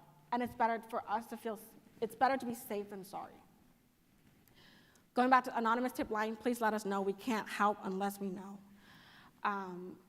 And take care of yourself too, because hearing that your friend is struggling, that's really hard. It's never easy. So yourself too, please get the support that you need as well. Doctor? Yeah, I would defer to my fellow panelists who have much more expertise in the area. But one thing that I teach a social media class in college, and one of the most important question that we ask ourselves, even whatever the objective what you're doing is to think about when you need to take it offline. Mm-hmm. So I think in this case, trying to address the problem in person with others around you. I think that would be the most important thing, whether the problem stemmed from social media or not. So that's one thing that I might add to the conversation. I will say that statistics are very alarming in what we just heard. I would just say that their county has health services available. If you need them now, call 911, but if you don't need them immediately, please contact us and we'll get you in contact with healthcare in Ventura County. Yeah. If I may add also, the question, there was a part that asked, what can we do, using social media as a platform? Show that you're an ally, right? Post kind things, post things that, knowing that the other person might see it, because they're going to see it and it's going to be partially helpful, right? And of course, use the National Suicide Crisis line. I know that, if you have your ID card, or just save it on your phone. And use that as a tool to help yourself and to help others that are, sharing these very intimate thoughts with you. This is the last time I do this at Extra, but I was going to say something along those lines, but we teach this to students as well. If you see harassment or cyberbullying on social media, I talked about block and report, but sending even a private message of support to the target of that can literally be the difference between life and death for that peer, that friend. And so anytime you see that, please don't hesitate to reach out to them individually. And obviously, you want to look for other resources if there's concern there too. But that's important. Great. Thank you. Thank you all for your answers. We're going to go to our social media table for a question. Now we have a question sent in from multiple students through Poll Everywhere directed at Dr. Clive O. What are your opinions on cancel culture? Oh yes, I was actually going to talk about cancel culture when there was one question asked about culture and influence. So I'm glad I got that question. So my thoughts in general, it is what people are doing. So there's no right or wrong about it. It's what people have chosen to do, and it's collective action for cancel culture. However, there's also the belief that on social media, things are exaggerated and oversensitivity is a real thing on social media, right? And so the users ought to show more tolerance because you don't want to jump to conclusions.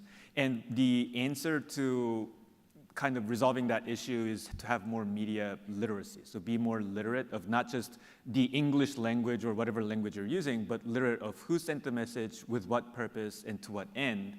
To constantly think about that requires self-education.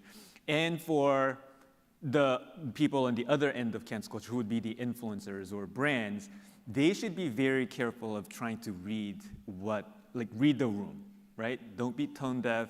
Think about what people like, think about what people don't like, right?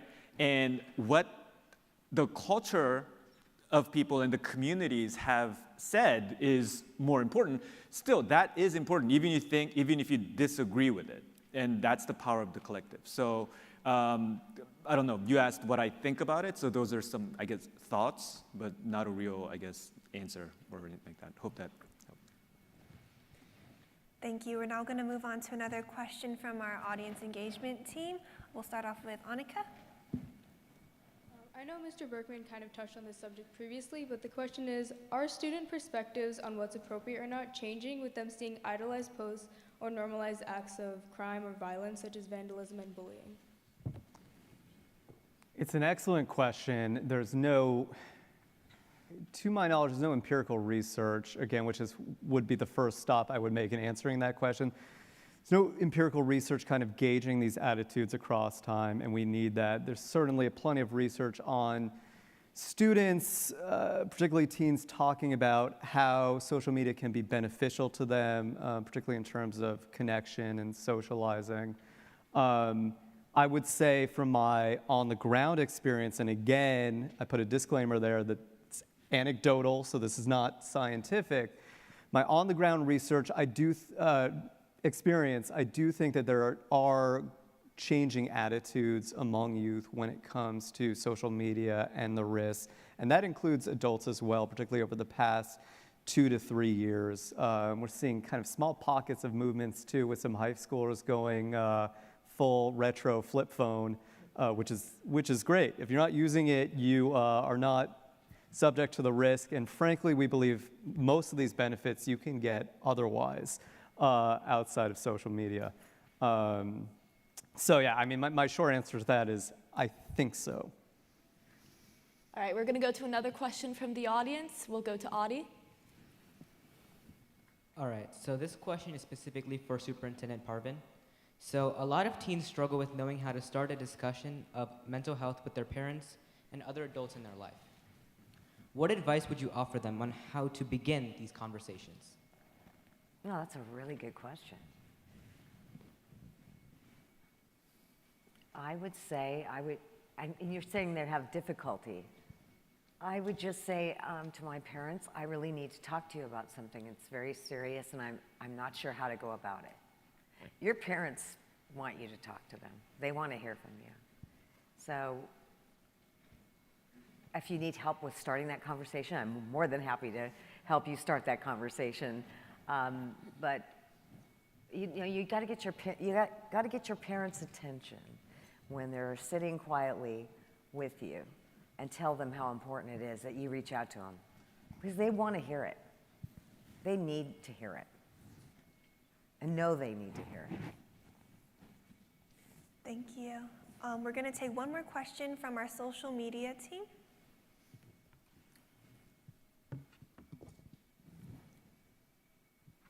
This question is directed to all of the panelists. Should creators be accountable for assuming children are watching, or is that the parents' responsibility? All right, we'll start with Supervisor Parvin. I would say it's the parents' responsibility. I don't want to stop creativeness. I really love that people are creative, but I think parents need to pay very close attention, and as we know, the statistic is really bad on parents not knowing. So there's probably some great opportunity for some new software to be created to watch that, which hasn't been created yet, at least. But I think parents need to pay closer attention to what their kids are doing, and I know that I did with mine. Not that they turned out perfect, but I don't think they turned out too bad. So I'm pretty happy, and I did monitor them a great deal. Dr. O? Yeah, I agree. I think it should be the parents who are held responsible. So I have a 12-year-old boy, and he loves this channel called Mr. Beast. All right, so is Mr. Beast suitable for 12-year-olds? What do you think? Yes. Okay, good, because I know that he watches Mr. Beast. I tried to say, I want a shared experience with you, and therefore what you're watching, I would like to watch with you if you don't mind. And he does allow me so far, right? But I don't know. I'm thinking about different ways that later on he's going to want to hide these things. And so I just want to make sure. And that's I think it's just a forever question. But yeah, it should be the parents. That's my short answer. So I agree with both of you as well, but I also want to add that there's so much pressure on parents, and I do believe that it's parents' responsibilities, right, to make sure that they're aware and know what they're doing. And we were talking about this in the green room too. Like, I'm very blessed and lucky that I have the time and the abilities to sit down and watch with my kid, if they have screen time, or be able to, the education to know what's going on out there, and to have these amazing conversation eventually with my current 2-year-old. But there are some parents that are working 2-3 jobs. And so they don't have, or they might not have the education background and the abilities to do it. So I do want to just express that yes, it is the parents' responsibilities, but we also want to acknowledge that there are parents struggling to do that as well. And we know that there are constantly new apps and new social media platforms that are being created, and the research, we're not able to catch up, right? And so for parents to know what's going on all the time is a challenge, and how we're going to resolve that. I think that's something that we're continuously trying to work on. I see the red sign up. I'm going to be quick. I mean, real quick, I'm going to cheat. The responsibility in a big part is the platform's responsibility. Because they are not verifying age, they are having kids, they're intentionally directing through their algorithms content they know is inappropriate for children. And so the platforms have a big responsibility there. Of course, the parents have a responsibility. There actually is software that does that monitoring. We recommend software called Bark that's out there that parents can use. And there is some level of responsibility that the creators do have. On certain platforms, you can mark whether certain content, like YouTube, for example, creator can mark if a content is appropriate or not for children. The problem is a portion don't care and they're getting through, and which is why we say the platforms really need to be held accountable for what they know the children that are on and what they're showing the children. Parents have a hard time, last point, parents have a hard time because of what we call the lose-lose trade-off. Social media is a social medium. You've got, 4 kids in your 4th grade class on Snapchat or TikTok. Pretty soon that whole class is on Snapchat or TikTok because this is how youth are communicating and conducting their friendships. And so you have a choice of maximizing safety for your child as a parent or having this social detriment. And again, that's why we work with communities to set up expectations within the community so we're not dealing with this friction. And it helps the students that don't really want to be on the platforms. They'd rather be speaking in person or on the phone. So there is a little piece of responsibility, I guess, in the spectrum in our view, but let's not leave out the platforms. All right, and we have one final quick question from the social media table. We have our last and final question for the day directed to all of the panelists. It's extremely important. Pineapple on pizza, yes or no? All right, we'll start with Supervisor Parvin. Absolutely not. Oh.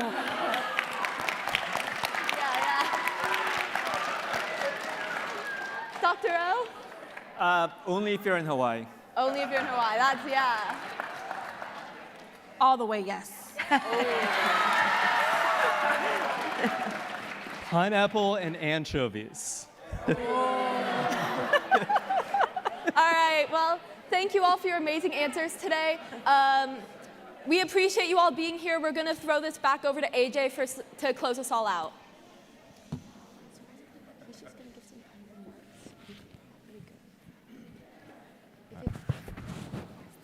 Wow. I think we can all safely say that we learned a lot today about social media and how it's linked to mental health and how it can enable harassment and bullying. Awareness and understanding are always the first steps in resolving a problem. And I think we can all safely say that we took this first step together. So a big thank you to Congresswoman Brownlee and Megan Gately for their opening words, to the Royal High School Air Force JROTC for the flag salute, to our esteemed panelists, Supervisor Parvin, Dr. Clive O, Serena Wen, and Mark Berkman, as well as to our moderators, Ella and Ashlyn. Let's give them another round of applause.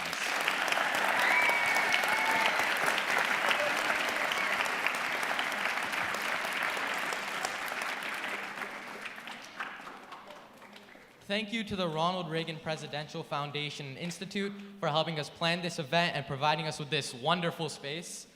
And thank you all for being here, for being so engaged and asking so many insightful questions. If you enjoyed being a part of this event, make sure to follow the Youth Council on Instagram at Simi Valley Youth Council to learn about the 2023 Youth Summit coming up on March 10th. And this concludes the 2023 Youth Town Hall. Thank you.